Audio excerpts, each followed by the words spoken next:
Olá, tudo bem? Hoje eu quero te fazer a seguinte pergunta: em que você tem fé? Ou melhor, de que lado você tem colocado a sua fé? Só para contextualizar melhor. Imagina que a fé tenha dois lados, que ela possa ser utilizada de uma forma positiva e de uma forma negativa. E aí eu te pergunto, de que forma você está usando a sua fé? Essa semana eu ouvi uma palavra e foi interessante para mim. Eu nunca tinha parado para refletir, mas em uma das narrativas da Bíblia sobre a passagem de Jesus Cristo, quando ele estava a caminho de uma determinada cidade e ele estava indo naquele momento ali em direção a Lázaro, que ele recebeu a informação, a mensagem de que Lázaro estava mal, de que ele deveria ir vê-lo. Depois veio a informação de que Lázaro já estava morto, de que ele não precisava mais ir. E ele, neste mesmo caminho em que ele estava indo para ressuscitar Lázaro, olha, porque a gente já sabe que no final ele ressuscitou a Lázaro. Quando ele estava indo para agir, o que na nossa visão seria uma ação positiva, um uso positivo da fé, no caminho ele se deparou com uma figueira. E ele e os discípulos estavam caminhando há vários dias com fome, e quando viu uma figueira, certamente imaginou, oh, que maravilha, um fruto doce, um alimento que vai nos sustentar para essa jornada. E ao chegar perto e ver que não havia nenhum fruto nessa figueira, ele a amaldiçoou, ele profetizou, ele usou a fé, ele usou o poder e olhou para aquela figueira que ainda estava verde, cheia de flores, cheia de folhas, porém sem nenhum fruto. E ele disse: nunca mais nasça fruto de ti. Seque e nunca mais nasça fruto de ti. E saiu. E os discípulos, que ainda estavam ali literalmente aprendendo essa palavra, né? Ser discipulado é estar aprendendo, é estar sendo desenvolvido. Na curiosidade de ver o poder ou o resultado daquela palavra que Jesus proferiu sobre aquela árvore, viram que ela secou imediatamente. E certamente ficaram o quê? Assustados.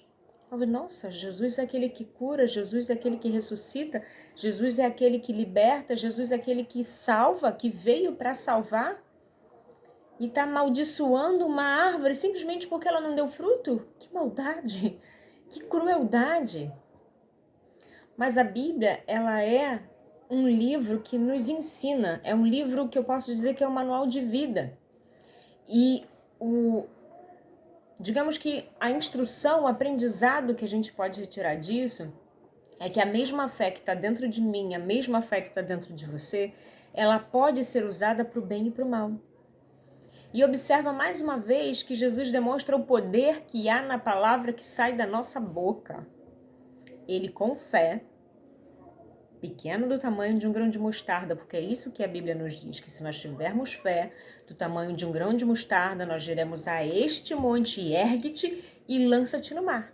Então ele está falando de um monte, metaforicamente, para dizer que ainda que seja um problema grande, pesado, intransponível, algo que na sua visão é irreal, que aquilo não pode acontecer, que é impossível de acontecer. Mas se você tiver fé, ainda que pequena, você vai dar ordem e aquilo vai se transportar, aquilo vai sair da sua frente, aquilo vai ser lançado para bem longe da sua vida. E Jesus deu esse exato exemplo, dizendo para aquela árvore: seca, nunca mais nasça fruto de ti.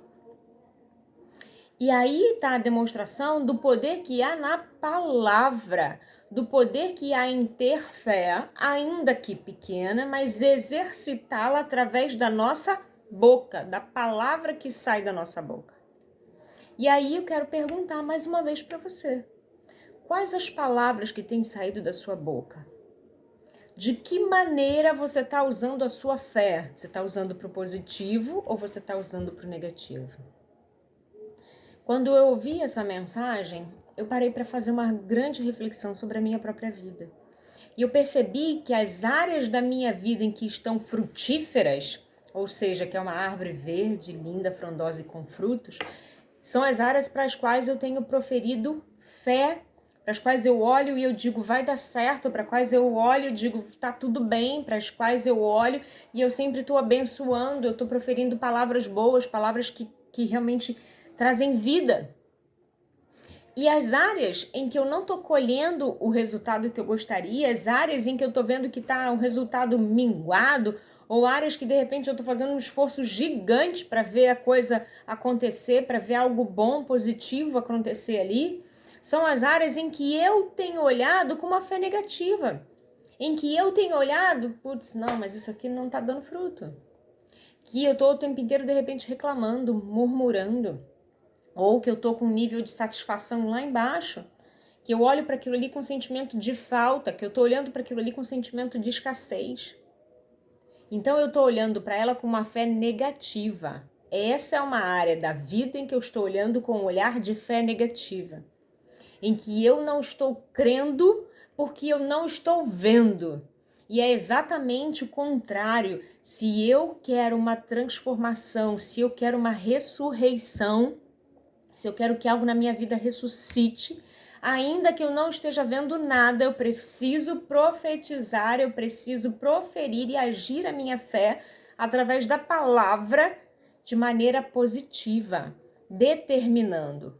Então observa que Jesus mostrou numa mesma jornada, no mesmo caminho, o exemplo de usar a palavra para determinar morte, e aquela árvore secou. E um pouco adiante, quando ele chegou no lugar onde Lázaro já estava sepultado, já estava 4 dias dentro de um túmulo e ele já cheirava mal. Ele, com fé, simplesmente se dirigiu a Lázaro e disse: Lázaro, vem para fora. Ele não precisou dizer: haja fôlego, haja vida, e junta-se os órgãos e restaura-se os órgãos e restaura-se o batimento cardíaco. Ele não precisou ficar falando detalhes, ele precisou o quê? Ver que Lázaro levantaria, ele precisou crer que Lázaro levantaria, e ele simplesmente abriu a boca de uma maneira bem objetiva e disse: Lázaro, vem para fora. E Lázaro estava lá, vivo, inteiro, ressuscitado. Duas formas de usar o poder da palavra, duas formas de usar a fé. E eu quero te convidar a identificar esse comparativo que eu acabei de descrever para você. Qual a área da sua vida que você está tendo bons resultados? Veja o que você pensa a respeito, o que você fala a respeito, se não está realmente conivente com os resultados que você está tendo, que são positivos. E o contrário, o oposto, é a mesma verdade. Observe as áreas da sua vida em que você está ali, nossa, talvez só Deus saiba a angústia, o sofrimento que você tem passado. Talvez o desespero que você tem sido levado a viver em determinada área da tua vida por conta dos resultados ruins que você vem enfrentando. E o quanto de repente você já está cansado, desgastado por uma área em que você não está vendo fruto, em que você não está tendo um resultado positivo. E observa se o teu pensamento em relação a essa área da sua vida, esse algo que você precisa transformar, se o teu pensamento não tem sido negativo, se você não está descrente, desacreditado de que aquilo ali possa ser transformado. E observa também as palavras que você usa, às vezes até num comentário. Não é nem só o seu pensamento, mas às vezes quando alguém pergunta: e aí, como é que tá tal coisa? Você diz: tá indo, tá na mesma, Aí começa a repetir tudo que tá ruim, ruim, ruim, ruim. Então observa que a palavra tem poder e que a maneira com que você fala sobre essa determinada área da tua vida reflete no resultado dela. Então é meu convite, é que tanto eu quanto você, porque eu também falo para mim quando eu falo contigo, é que a gente observe as palavras que saem da nossa boca, que a gente se fortaleça em pensar em tudo que é bom, perfeito e agradável. A palavra de Deus diz que a gente deve renovar a nossa mente, que a gente não deve se contaminar pelas coisas deste mundo. Então, ainda que todo mundo à sua volta esteja dizendo: isso não vai dar certo, isso não é para você, isso é demais para você, você não é merecedor, você não é bom o bastante, ou isso aqui que você quer é impossível. Creia, creia, ainda que a fé seja pequenininha do grão de mostarda, mas que você tenha poder e autoridade na sua palavra e que você decrete todos os dias, quando você pensar sobre esse assunto, quando você falar sobre esse assunto, que você o tempo inteiro se coloque na posição de dizer: eu vou me manter firme na fé e eu vou usar a minha fé de maneira positiva. Então profetize vida, vida, vida, vida e determine que isso saia para fora. Assim como Jesus disse para Lázaro, que essa área da sua vida ressuscite, que você possa glorificar o nome de Jesus, crendo que esse ensinamento que ele nos deu há tantos anos atrás ainda funciona hoje na minha vida e funciona também na sua. Que Deus te abençoe. Viva pela fé, a fé positiva, em nome do Senhor Jesus.